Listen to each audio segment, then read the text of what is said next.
Shalom. All praise to the Most High Yahweh, Ba'ashem, Yahweh Shai, Ba'ashem, Rakakwadash. Double honors to the apostles, the elders, great millstone who rule well. Peace and salutation, brother, fleck with his word and truth and sincerity. Alright, this video here is spiritual powers are not for you niggas that don't believe. Alright? Spiritual powers are not for niggas that don't believe. Okay? Now, for those who don't understand what it means when I say not for you niggas, I'm gonna put here. So check this out here. This is what I mean when I'm defining niggas. All right. Don't start tripping and shit. Call me a racist, because I don't mean nigga in a disrespectful way. I mean it as a general term for ignorant motherfucker. Anybody of any race can be an ignorant motherfucker. So as you see, that's what I mean when I'm defining niggas. A general term for ignorant motherfucker. Anybody who's ignorant, whether willfully or unwillingly, where you just don't know shit. Okay? Now, according to the scriptures, there are spiritual powers. Okay? And if you believe in the scriptures, in the Bible, these spiritual powers are real. And do you not believe that that same God, that same power who gave these men these spiritual powers to, to perform with these miracles, or, to evade, evade persecution, or whatever, to escape, whatever it is. Do you not think that same power, Yahweh Ba'ashem Yahweh Shai, will give us those same powers, those same spiritual powers, and even more? You gotta remember that the Lord, he deals with balance. Okay, so he says that the time coming up is gonna be a time that the earth has never seen before, or nor ever have seen before, in the past, or will come after. Okay, so it's gonna be some stuff that we've never seen before. So that's on the left hand side. Don't you think he's gonna do some miracles that we've never seen before? He's turning it up on the left hand side, so he's going to turn it up on the right hand side too. You got to remember, our power deals with balance. All right. So spiritual powers are not for you niggas that don't believe. All right. It's for the elect, actually, that do believe. All right.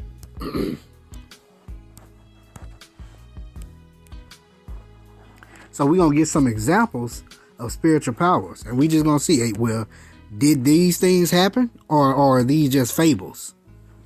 This Joshua chapter 10 verse 7. So Joshua ascended from Gilgal, he and all the people of war with him, and all the mighty men of valor. And the Lord said unto Joshua, fear them not, for I have delivered them into thine hand. There shall not a man of them stand before thee. All right. Joshua therefore came unto them suddenly and went up from Gilgal all night. So Joshua had to have the faith that the Lord was with him, and that he truly indeed delivered his enemies into his hand. All right. For this to take place. Verse 10. And the Lord discomfited them before Israel, and slew them with a great slaughter at Gibeon, and chased them along the way that goeth up to Bethhoron, and smote them to Ascah and unto Makkedah. And it came to pass, as they fled from before Israel, and were in the going down of Bethhoron, that the Lord cast down great stones from heaven upon them unto Ascah, and they died. They were more which died with the hailstones than they whom the children of Israel slew with the sword. Doesn't that sound like the Lord lifting up a standard for them to escape, for them to make it through? Okay. Verse 12. Then spake Joshua to the Lord in the day when the Lord delivered up the Amorites before the children of Israel, and he said in the sight of Israel, Sun, stand thou still upon Gibeon, and thou moon in the valley of Ajalon. Now, for Joshua to command the sun to stay in the sky where it's at, and the moon not to go down, to stay where it's at, that's a spiritual power there. But how did he do it? Through his faith in Yahweh Ba'ashem Yahweh Shai. All right. Verse 13. And the sun stood still and the moon stayed until the people had avenged themselves upon their enemies. Is not this written in the book of Jasher?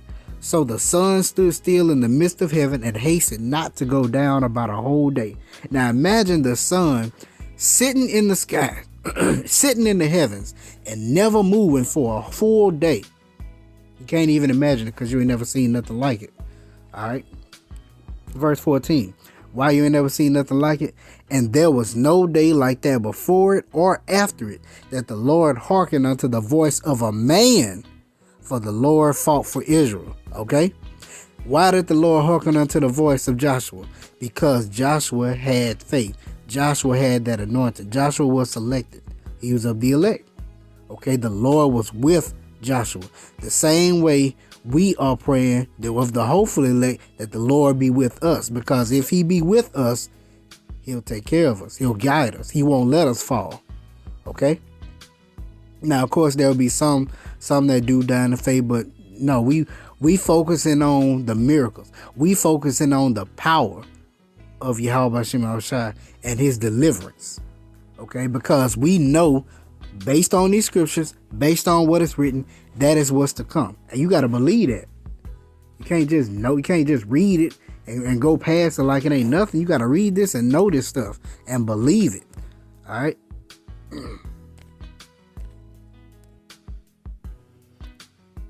It's Daniel chapter 3, verse 8. And it says, wherefore at that time, certain Chaldeans came near and accused the Jews. They spake and said to King Nebuchadnezzar, O king, live forever. Thou, O king, hast made a decree that every man that shall hear the sound of the cornet, flute, harp, suckbut, psaltery, and dulcimer, and all kinds of music, shall fall down and worship the golden image. And whoso falleth not down and worshipeth, that he should be cast into the midst of a burning fiery furnace. Alright. There are certain Jews whom thou hast set over the affairs of the province of Babylon, Shadrach, Meshach, and Abednego. These men, O king, have not regarded thee. They serve not thy gods, nor worship the golden image which thou hast set up. Then Nebuchadnezzar, in his rage and fury, commanded to bring Shadrach, Meshach, and Abednego. Then they brought these men before the king. Nebuchadnezzar spake and said unto them, Is it true, O Shadrach, Meshach, and Abednego? Do not ye serve my gods, nor worship the golden image which I have set up?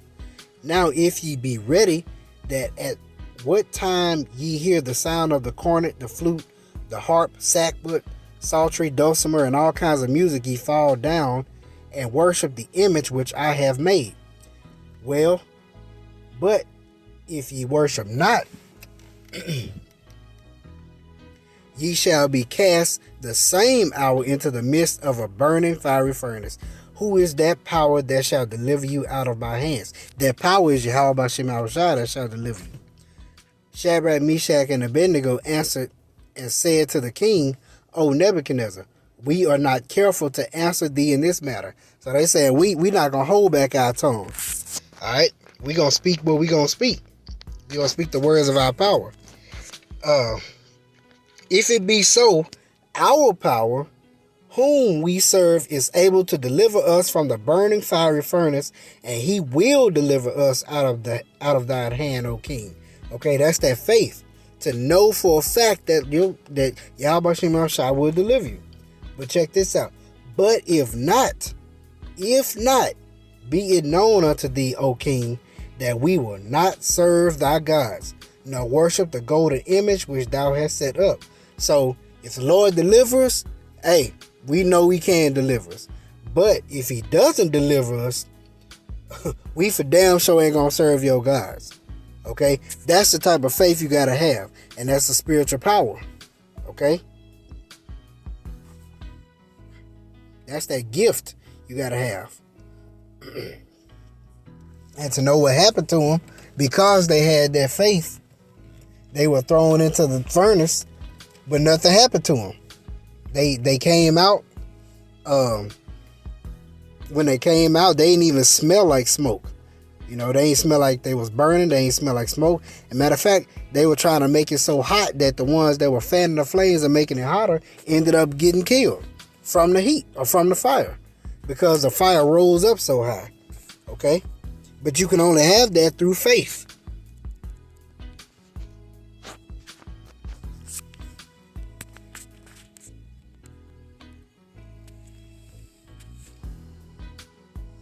Now, another form of spiritual power is the example of Daniel in the lion's den. But remember, he couldn't have done it without his belief or his faith in Yahweh Hashem Yahushua. So, we're going to get that is Daniel chapter 6, verse 7.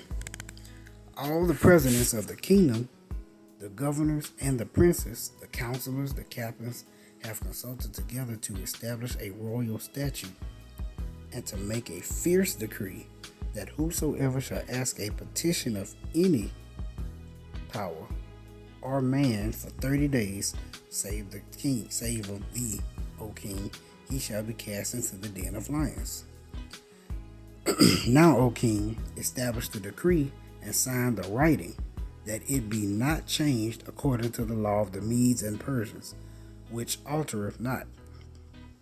Wherefore King Darius signed the writing and the decree.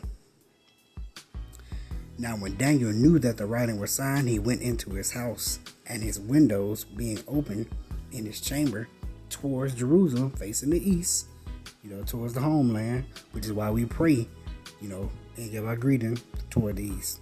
All right.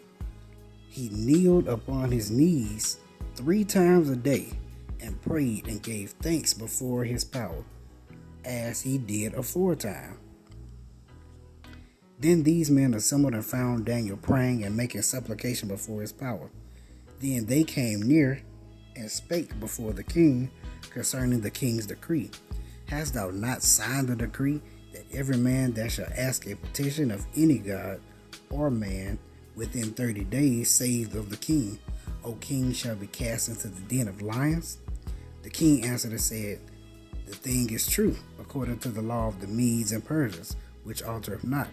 So, he hadn't caught on yet to the fact that they were trying to catch Daniel up. Alright? Then answered they and said before the king that Daniel, which is of the children of the captivity of Judah, regardeth not thee, O king, nor the decree that thou hast signed, but maketh his petition 3 times a day. When the king heard these words, was sore displeased with himself, and set his heart on Daniel. I mean, he set his mind on him to deliver him. And he labored till the going down of the sun to deliver him. So he thought about what he would do, to Daniel. Then these men assembled unto the king and said unto the king, Know, O king, that the law of the Medes and the Persians is that no decree nor statute which the king establishes may be changed. So it's like the king, he knew Daniel was a sincere individual, but he didn't want to deliver him up. But because of the decree, he didn't want to go back on his word, because he's the king. You can't be a double-minded king. All right. Then the king commanded, and they brought Daniel and cast him into the den of lions. Now the king spake and said unto Daniel, Thy power, whom thou servest continually, he will deliver thee. So the king, he already know. I'm assuming he's seen what what Yahweh Shema could do. And a stone was brought and laid upon the mouth of the den, and the king sealed it with his own signet, and with the signet of his lords, that the purpose might not be changed concerning Daniel, so no one could come in and just roll it back and bring him out at the last second. All right. Then the king went to his palace and passed the night, fasting. Neither were instruments of music brought before him, and his sleep went from him. Alright, so he was up all night, literally worried about what was going to happen to him. Okay? It says he was fasting. He wasn't even enjoying. He wasn't playing music, none of that. And then he couldn't sleep. Then the king arose very early in the morning and went in haste into the den of lions. So he was, trying to get there as fast as he could.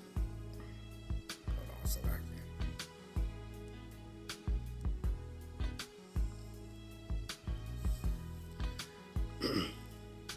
And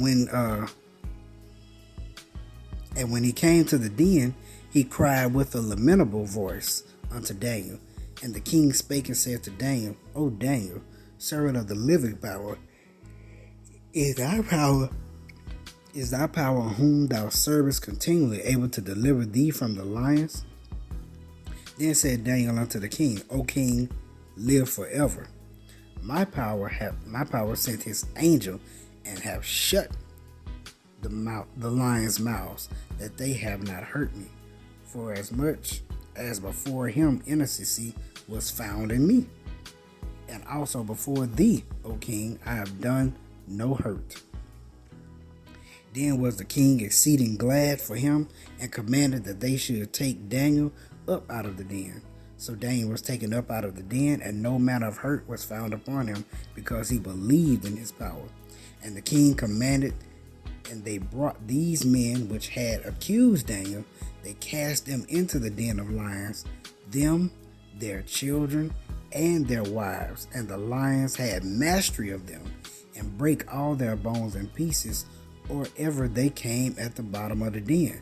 So check this out. Through the power of Yahweh Bashem Yahushua, which is these spiritual powers, through that power, the Lord was able to close the mouth of the lions and let them not devour or even touch Daniel. And then on top of that, the ones that accused them, then when they were thrown down there, it says that the lions broke their bones and tore them to pieces before they even hit the bottom of the den. You see that? Matter of fact, let me read on. Then King Darius wrote unto all people, nations, and languages that dwell in the earth, peace be multiplied unto you. Verse 26, I make a decree that in every dominion of my kingdom men tremble and fear before the power of Daniel, for he is the living God. We talking about Yahweh Bashem Yahushua, and steadfast forever, and his kingdom that which shall not be destroyed, and his dominion shall be even unto the end. All right. But the point I'm making is, through spiritual power, the mouth of the lions were closed. All right. These lions didn't even touch Daniel. Okay. Let's get another example.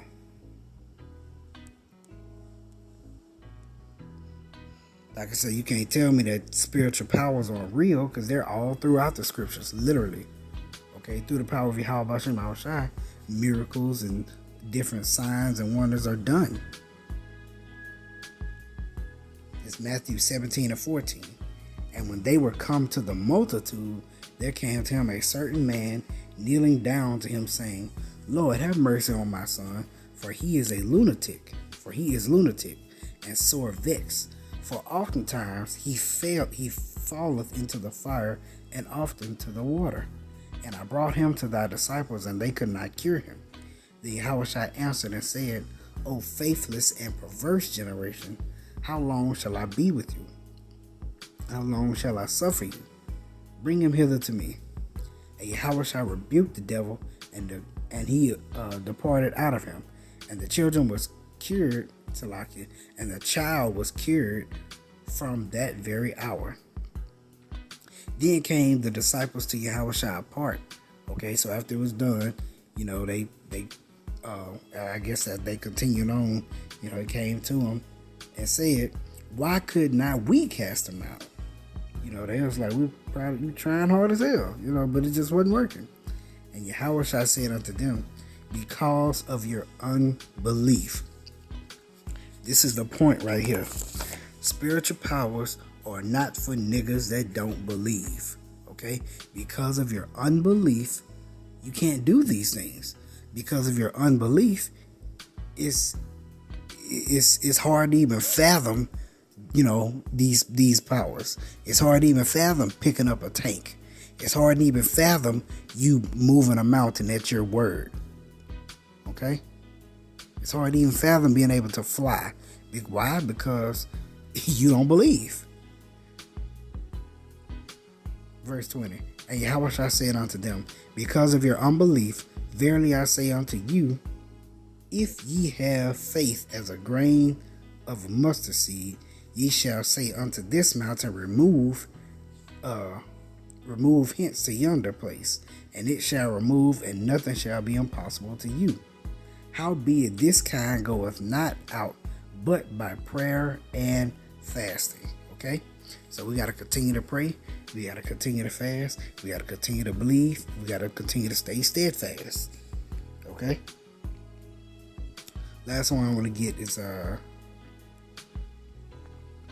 I said, we can go on forever going into the different miracles, signs, and wonders, and spiritual powers all throughout the scriptures. Okay? This is John chapter 2, verse 1.